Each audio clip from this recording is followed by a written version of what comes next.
ડાંગ જિલ્લાના આહવા તાલુકામાં ભાજપને મોટો ફટકો પડ્યો છે. માજી ધારાસભ્ય મંગળભાઈ ગાવિત સહિત અનેક નેતાઓની આગેવાનીમાં રાજકીય સમીકરણો બદલાયા છે. ચીકટિયા ગામના મહેન્દ્રભાઈ વાઘરે ભાજપ છોડી કોંગ્રેસ જોડાણ કર્યું. સાથે સાથે 300 થી 400 કાર્યકર્તાઓ પણ કોંગ્રેસમાં જોડાયા.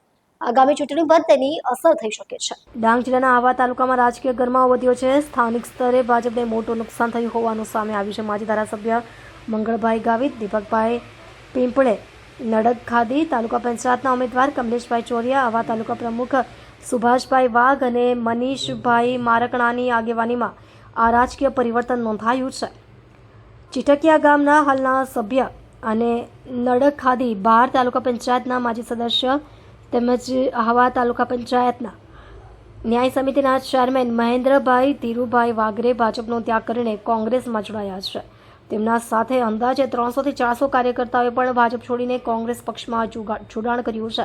આ ઘટનાને કારણે સ્થાનિક રાજકીય સમીકરણોમાં મોટો ફેરફાર આવી શકે છે અને આવનારી ચૂંટણીમાં તેની અસર જોવા મળી શકે છે.